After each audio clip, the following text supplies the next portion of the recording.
What is your advice to those that want to be a single mother? Yeah, my advice, because I used to hear it on social media, and what I saying that na actually able single mother, na actually able single mothers. It's only a reason. I say, this is happening for me about my flimsy excuses. That the person will be saying, who marriage help? Yeah, actually, ya to email more.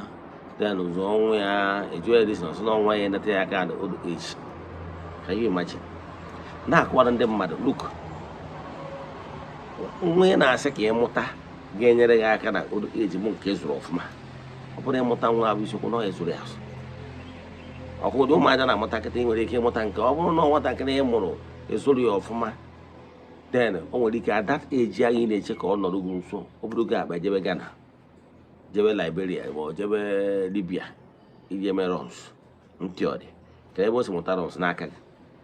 Nke bụ eziokwu bụ na mụnwa personally na ihe ọdịnala Igbo stand for does not support single mother mmadụ kpachara anya banye. Single mother nwere ike banye, nwere single mother bụ na mmadụ nụrụ di ya nwụnarị ya.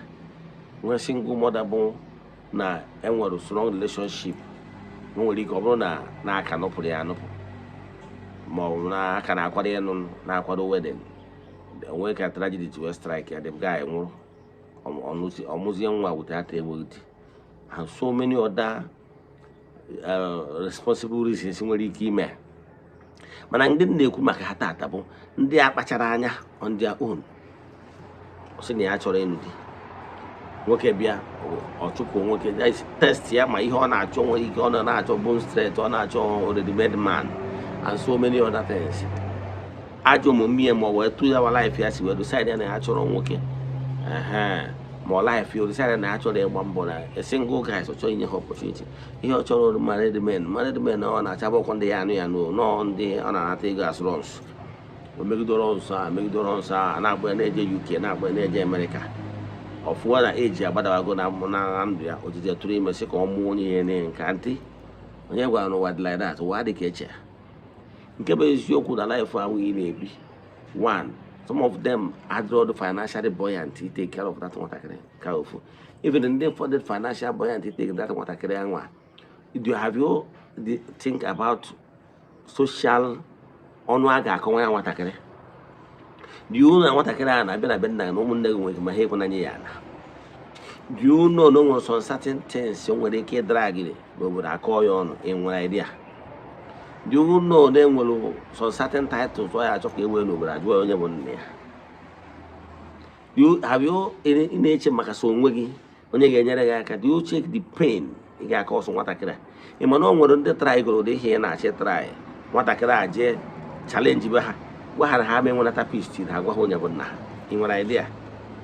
At the end of the day nwatakịrị a trace ya nne ya ka o ji etọdọ nne ya n'onu si ya na ọ bụrụ na egwere ya egbue nne wee gwa ya onye bụ nne wee chọrọ nne ya ruo ebe anwa decided to stay with nne ya. Plan nne ya nwere work. Nke ọzọ na-achịkọwara gị bụ na you know ọtụtụ ndị mmadụ nọ na inbox ndị mmadụ na-ayọ ego ego akamụ nwa na-ayọ ego ihe eji eneta nwa anya maka na ọ mụrụ nwa o nwere ihe ọ na-ebe jụọ ihe. I can tell you na 70% of single ladies cannot even take care of themselves without a man. Now, you can't take care of yourself without a man, then you want to be a single mother. Do you know what they are passing through? If I show you what is happening in their embassies in the mother, ụfọdụ do ebe ahụ nwatakịrị ahụ adịrị ya, nwatakịrị ya ebido akwụkwọ onye ka ọ na-ehope ka ọ kwụọ ụgwọ akwụkwọ. And some men, if you want them to train your child, they will talk another one. Yeah, but you know the suffer pain see ya gabiga mgbe ị na-anọ na mbọsọ ndị mmadụ na-ayọ ndị mmadụ maka ego. Many will disappoint you. Many ga-eme gị ime ihe kwesịrị ime. Even some people ga-emekwụsị gị ife na onye like because of ego ime ihe kwesịrị ime. By so do your ability to yourself. You know the pain. Iche na mgbe anyị nwatakịrị agha ka ọlụ dị. Mgbe ọlụ dị mgbe nwatakịrị atọ intebe mgbe ọ yedene wayek. Are you ready? Ka eme ihe ofu ụmụnne gị ka a zụọrọ gị. Ọ dị possible na ụmụnne ụfọdụ nwere ike ịtọ n'ụda. Iwe afọ nke bụ afụfụ can tell you. And By the time you tie don't work down, if you know so many things, you don't work.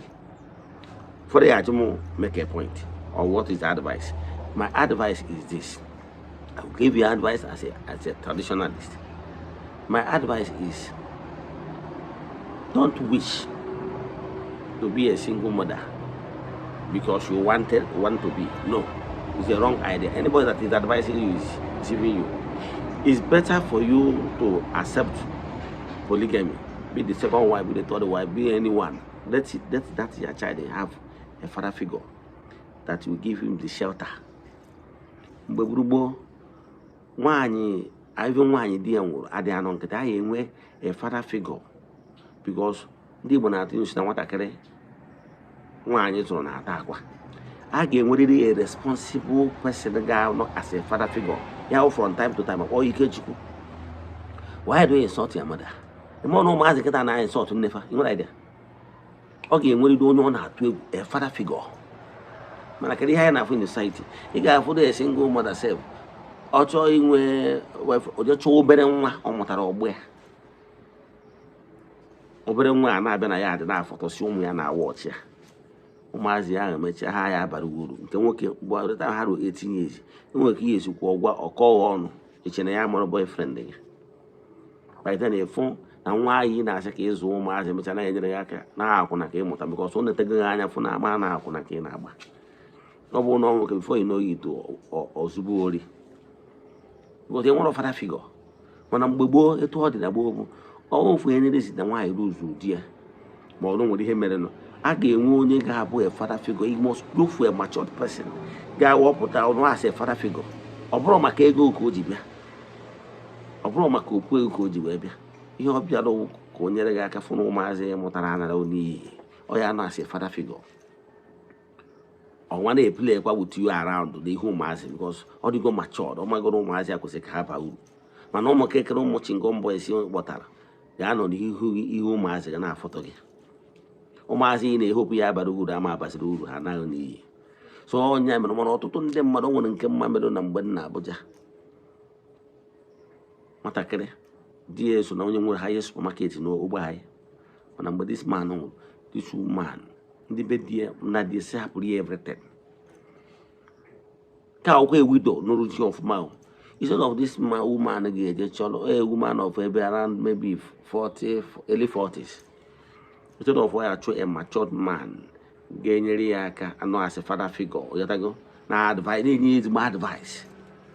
Me, the children want 20, about 28 years. As we speak, in fact, road 4 years down the line, supermarket age amount. What I can be a gadroma. Kego, what I can do. Until we hear Namata. When a matured man, I'm going to know what kitchen wine. Mo get go matured or now I know as a father figure or interested in a good diggy. Come on in, you could do any way any like a zoom as a on what I go to go or not take a Mugabaru.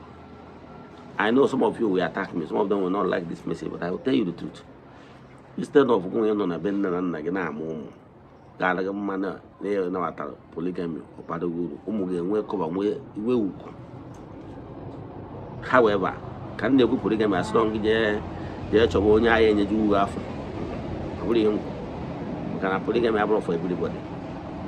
Uncle Seba, you are Uncle Zia. Chat him now, what's up?